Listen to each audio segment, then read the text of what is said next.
So the 49ers just got game-changing news, and I do mean that quite literally on the good side and the bad side. There's some good news. It's actually great news, and there's some bad news as well. I'm going to be breaking all that down in this episode. Plus, later in the video, some folks have been doing some deep diving, and what they've uncovered and then what they've been sharing, I think you're going to want to hear because it's going to have you really excited about the San Francisco 49ers taking on the Atlanta Falcons in just 2 days' time. Hit subscribe if you're looking for daily 49ers content like this. Appreciate all of you guys, like generally from my heart. I appreciate you guys so much for all of your comments and your likes and everything. It makes this so much more fun than just sitting on the couch watching football by myself on Sundays. So I absolutely love it, and I appreciate you guys to the moon and back. Let's get straight into it, starting with today's question. The question I have for you guys today is the same question I ask you most Fridays, which is pretty straightforward, and that question is this. What's your score prediction? What's your score prediction for the San Francisco 49ers taking on the Atlanta Falcons? We know that the 49ers are going to be up against it when it comes to what this defense is going to be doing to us, what Jeff Ulbrich especially is going to be doing to us in terms of the blitz. And although Mac Jones has not been great against the blitz so far this season, I'm really excited about this opportunity here because I believe they blitzed like 56% of the snaps against the Buffalo Bills on Monday Night Football. So it's going to be coming hard. They're going to be coming hard for the 49ers. And you know what? The beautiful thing about a blitz, and this is why I'm going to pick the 49ers to win this game 27-24. The beautiful thing about the blitz is if you know it's coming and you plan for it, albeit I get it's more complicated than I'm about to say it is, you can exploit the blitz massively. A well-schemed offense can exploit the blitz beautifully. There have been times, like Brian Flores, for example, where the 49ers did not exploit the blitz beautifully. But there are also other times where they have, and so I'm hoping that Kyle Shanahan, if I believe in anybody, it's Kyle Shanahan and what he can scheme up against this team. The question is not the scheme. The question is execution. Can the 49ers pull it off? Can Mac Jones pull it off? Can the offensive line plus George Kittle, can they pull it off, hold off the blitz just long enough for Mac Jones to do what he's doing well this season? One of the things he's doing well is getting the ball out of his hands quickly. So I do believe the 49ers are set up to win this game. I'm going to tell you more about why I think they're set up later in today's episode, so stick around for all of that. But please let me know in the comments what you think, what you've got, what's the scoreline you've got for the 49ers taking on the Atlanta Falcons. It's okay for you to think the Falcons are going to win this game. I understand why. I actually think most people are picking the Falcons to win this game because of what happened on Monday night against Buffalo, and I think Buffalo played a really bad game in addition to the Atlanta Falcons playing a good game. So I don't think it's as simple as that. I think the 49ers have something special going on here. I trust in Robert Saleh and what he can do with these young players. I trust in Kyle Shanahan, the scheme he can put together against Jeff Ulbrich. So I'm feeling pretty good, but let me know in the comments what you guys think. As always, appreciate you. Let's get to the updates, starting with the bad news. We got some good news too. Don't worry. We'll get to that too, but let's start with the bad news, starting with this guy right here, Upton Stout, who showed up on the injury report today, did not practice. Upton Stout has an ankle injury. He is questionable for the game. The good news around Upton Stout is his backup, Chase Lucas, had one heck of a preseason. So I do believe, and I get it, it's preseason, but, in terms of guys taking over for other guys, Upton Stout has not been perfect. He's been far from it. I think the drop-off between Upton Stout and Chase Lucas is not as extreme. Okay, I'll just say it that way. What I do love about Chase Lucas and what I love about Upton Stout are two different things. Chase Lucas in some designed blitzes looked really good in preseason. So is there some opportunity there for Robert Saleh to utilize Chase Lucas in some special ways? Absolutely. On top of that, what we have from Upton Stout, if we can get him, if he is healthy, he's questionable right now. If we can get Upton Stout back on the field on Sunday, he's had already this season multiple massive plays. And so I believe there's an opportunity here. We'll talk more about that opportunity in the stats that have been dug up later, but I think there's some opportunity here, so I'm not going to go too hard on that one. Marquez Valdez-Scantling has hit IR. MVS is on IR officially. A couple days ago, it was like, hey, he got injured. He's going to be out for a couple weeks. Now it's minimum of 4. The good news is that MVS has been mostly a role player, right? He's been more so a route runner, a blocker, things like that. He hasn't been massive in the catching game and in the receiving game. So I'm not too worried about the guy who's stepping up for him. We'll talk about that too. But the good news is that, or I guess the bad news, well, good news. Yeah, I don't know if I said bad news yet. The good news is you have Jordan Watkins coming in who's going to get an opportunity. And this might be Jordan Watkins' best opportunity this season. I told you guys a few weeks ago, I thought once he got injured, I was like, that's it. It's so hard to get out there on the field in Kyle Shanahan's offense. It's so hard for him to trust new, young wide receivers. And you've got an opportunity now where Jordan Watkins is going to be coming in and getting some reps. So that's huge for him. That puts him in a position where they're going to be going into the game with presumably 5 wide receivers, and Jordan Watkins is probably going to be one of them. So that's good news for the 49ers, of course. While we're on the bad news train, though, we still are. David Lombardi kind of added some stuff here saying Fred Warner will be heading to IR before the game. MVS is on IR, so that's 2 open spots. You're looking at George Kittle taking up one of those spots and maybe Kevin Givens, which would be awesome if we could get Kevin Givens back and just have somebody with a little more experience on the field. I think that could be awesome. But anyway, Brock Purdy, he is officially out. Ricky Pearsall also officially out, but there's no surprise on Ricky Pearsall. Hasn't practiced all week, has been out for a while. I think honestly, Ricky Pearsall is one of those guys they wish they'd put on IR because it would have opened up another slot. But they did not believe it was going to take this long for his knee to heal. So that's a real bummer, but definitely an unexpected bummer. The way they described the injury was that Kyle Shanahan essentially said this week that it was like a normal injury. And they didn't expect it to take so long. And so it's taking longer than expected, which is a bummer. But Brock Purdy, there's some good news on that one. Although he is out, which isn't a huge surprise. He was limited all week. He did practice, so we'll talk about that too. Speaking of the good news, I think that might be the very first thing that I have here. Brock Purdy was practicing for the 3rd straight day today, which is great. Sets him up really nicely if he is going to be able to play next weekend. He'll have had multiple days this week out there testing the foot, using it, throwing, all that stuff. We've seen good footage of him and his footwork and everything. And then you have him next week, hopefully a full participant throughout the week. And we'll see what happens to Mac Jones and the injuries he's been carrying week to week throughout the game on Sunday night. The Falcons have ruled out edge Jalen Walker, who I believe was the 15th overall draft pick, if I'm not mistaken. He was a guy that was on my list as guys that I was watching that I thought the 49ers might be interested in. 49ers, of course, went for Mykel Williams. Understandable now, makes more sense now, but Jalen Walker was one of those guys I had piqued interest for. Ray-Ray McCloud, former 49er, was also has shown up injured and will not be playing on Sunday. Neither of these are massive helps to the 49ers. I think they're like minor helps, I suppose.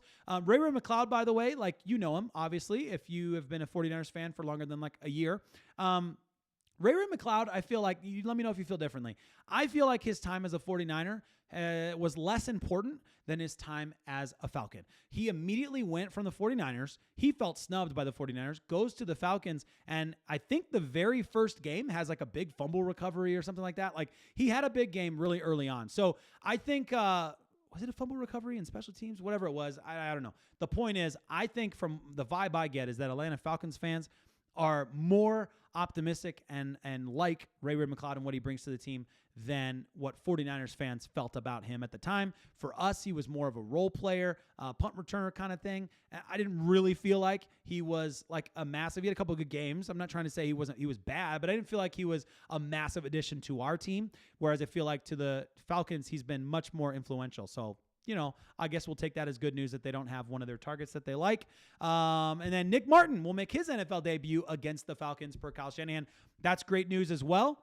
We've talked about Nick Martin. He's been a healthy scratch for several weeks, and he had a really decent preseason. His first game was really bad. If you guys remember, everyone was like, you drafted him where? And then second game and third game, he looked really, really good. And everyone was really excited, you know, really hitting with a lot of power, getting his timing right, open field tackling. Like he was looking really, really good on an individual basis in the second and third preseason games. So that has me really optimistic about what he is going to be able to do for the 49ers. And he's going to just now start getting some reps. I don't know how much he's going to be on the field. Probably not a ton for a lot of reasons, but for any reason, it's the fact that we'll be in the nickel a lot. Well, maybe not as much. Maybe we'll be in base defense a little bit more this week, but whatever. When we are in the nickel, obviously he's not going to be out there. And then he'll be getting some reps here and there, probably more on the special teams side. All I'm saying is we need the guy getting some experience because I am excited about the prospect of Nick Martin. Very excited about the prospect. George Kittle will be playing without a snap count. So the good news, of course, the obvious news from yesterday to today is that Kyle Shanahan confirmed that George Kittle is going to be playing. Let's go. We need him desperately. It's going to open up a lot for us offensively. Just Kittle as a target himself, but also now you have Jake Tonjes as a pass-catching tight end too, or you have Luke Farrell as a run-blocking tight end too. And I think there's a lot of opportunity here for what the 49ers can do. We talked about that in greater length yesterday, so you can go watch that video if you haven't yet. But I just feel really, really good about what George Kittle being back on this team does for the team, does for the offense. In addition to that, Kyle Shanahan's asked if we're going to basically baby him and work his way in slowly. And Kyle Shanahan said, no. He is 100% healthy, and he's ready to go. I think there will be some working in and out, so I don't expect him to play every offensive snap, but no snap count, no limit. They're not going into the game saying we're going to only let him be in this many snaps or whatever, so that's good. We're going to have George Kittle out there. I'm really excited about that. I definitely need to wear my 85 on Sunday night. Let's get to the setup, okay? There's a setup coming for the 49ers that I don't think everybody sees, and SF Data Niners is leading a lot of this work in some of the deep dive research that he does. So I want to get to some of this stuff, but David Lombardi's done some good stuff too, some good digging. So I want to point some of this out. Sorry about some of the graphics that have green in them. I keep forgetting. I got green screen stuff going on here, and I need to get that figured out. But when the real thing that I want you to see here, if you look down at special teams, there's a huge discrepancy of our special teams actually really elevating. You can see on the bottom left-hand corner where it's been green screened out and it looks gray. Look, I put my hand behind it. There you go. Things are really good for our special teams, getting so much better, and their special teams is rated at the bottom of the league right now. So that's good. We'll take that on an EPA per play basis. That being said, their defense has been very good, and so there's going to be some questions there for sure. Our defense has not been as good in things like stopping the run, but I still think there's more, so don't go running anywhere yet. The Falcons bring a strong pass defense, ranked 5th, but have struggled against the run 20th in the league. It could be a great opportunity, says SF Data Niners, a great opportunity for the 49ers to get their ground game rolling. SF may also have an edge on special teams, but let's not jinx it. Great points from SF Data Niners. Now, if we look at the other chart, which we have, of course, Michael Penix Jr. versus Mac Jones, quarterback versus quarterback. And the main thing I want you to see is going to be right there, that red one right there, where you see the completion percentage over expected, where Michael Penix Jr. is negative in that regard by a long shot. And then the other one, which is really, really good, is right there, which is the bad throw percentage, where Mac Jones is better than average and Michael Penix Jr. is, I believe, is it worse in the league?